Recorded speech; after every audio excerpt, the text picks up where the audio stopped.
화물차를 대신할 운송수단으로 철도 물류를 되살리겠다는 정부의 청사진이 현실성이 떨어진다는 지적이 나오고 있습니다. 현재 우리나라 전체 물류의 1.5%에 불과한 그것도 수십 년간 방치돼 온 철도 물류가 되살아날 수 있을지 의문입니다. 전효성 기자입니다. 지난 6일 국토교통부와 건설업계가 시멘트 대란의 해결책을 모색하기 위해 마련한 자리. 시멘트를 나르는 물류 체계에 문제가 있다는 지적이 나오자 원희룡 국토부 장관은 장기 구조적 문제라며 철도 물류 대책의 필요성을 언급했습니다.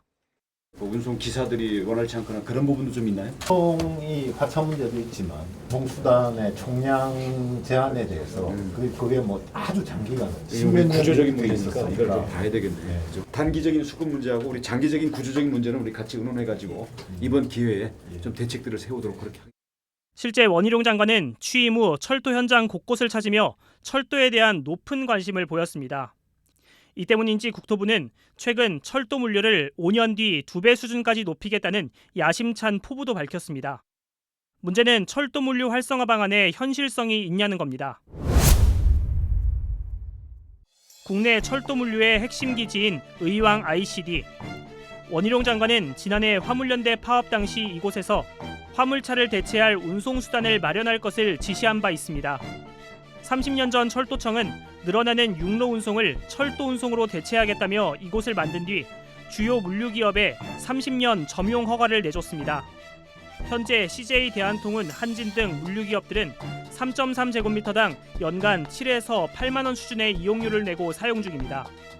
이들 기업이 다시 외부 업체에 주차장 1개면을 빌려주며 한 달에 13만 원을 받는 걸 감안하면 일종의 특혜나 다름없다는 지적입니다. 그렇다면 의왕 ICD는 철도 물류 활성화라는 소기의 성과를 거뒀을까?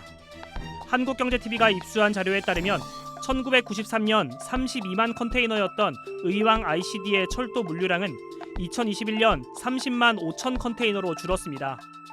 30년간 물류량이 크게 늘어난 것을 감안하면 철도 물류는 4분의 1 수준으로 퇴보한 셈입니다. 더 큰 문제는 올해 6월이 물류업체의 의왕 ICD 30년 점용 계약이 끝나는 시점이지만 계약 기간을 놓고 코레일과 물류기업 간 갈등이 있다는 점입니다. 물류기업들은 의왕 ICD 입주 초기 1, 2년의 시간이 소요된 점을 언급하며 이만큼의 유예 기간을 달라고 요구하는 상황입니다. 때문에 점용 계약 만료가 2달 앞으로 다가왔지만 아직 다음 입주 기업을 모집하는 입찰 공고도 내지 못한 것으로 알려졌습니다. 올 6월까지가 마무리인데 화주들은 한 2년 정도 더 점용했으면 하는 의왕 ICD 맨 처음 개장이 저보다 좀 한 1, 2년 정도 늦게 개장을 해서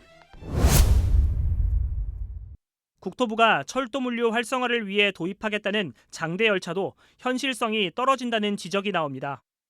장대열차란 기존 33량인 화물칸을 50량까지 늘린 것으로 KTX보다 2배 정도 긴 화물용 열차입니다.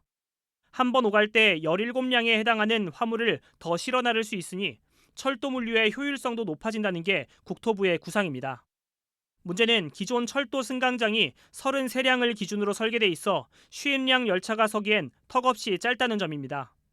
때문에 철도 승강장을 길게 개량해야 하는데 예산에 권한을 쥔 기획재정부는 이 사업을 이미 수차례 반려한 바 있다는 겁니다. 철도 물류의 효율성이 낮아 추가 비용을 투입하는 게 돈 낭비에 가깝다는 이유로 풀이됩니다. 대륙철도가 연결이 되고 이랬을 때는 장대열차가 필요하지만 그럼 있잖아요. 그만한 물량들이 있습니까? 지금도 물량이 없어가지고 그러는데 물량 확보를 어떻게 한다는 얘기인지 그걸. 국토부와 코레일은 장대열차 도입에 필요한 예산과 관련해 기재부와의 협의를 이어가겠다는 방침입니다.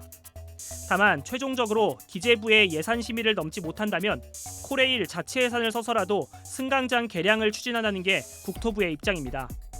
코레일은 지난 2015년부터 7년 연속 적자를 이어오고 있는데 이 기간 누적 적자액만 2조 4천억 원에 달합니다. 물류 부문 적자만 70%를 차지하는 상황에서 자체 예산을 들여 추가 시설 투자에 나선다는 건 현실성이 떨어집니다. 의왕 ICD와 기존 철도 물류 시스템부터 효율화 작업을 거친 뒤 신사업을 추진해야 한다는 지적이 나오는 이유입니다. 육로 도로를 배분리한 다음에 남는 걸 철도로 하다 보니까 철도가 안 되는 거거든요. 철도로 많이 가는 회사는 그 점유율을 낮춰주고 대폭, 철도를 안 하는 CJ 대한통운이나 한진이나 이런 데는 대폭 올려가지고 이제 나가게 만들어야지 고객을 차등하는 거죠. 철도 화물 분담률을 전체의 18.5%까지 올리겠다. 2020년까지 철도 화물 비중을 10%까지 높이겠다. 지난 12년간 여러 차례 지켜지지 못한 국토부의 철도 물류 활성화 다짐, 이번에는 이뤄낼 수 있을지 주목됩니다.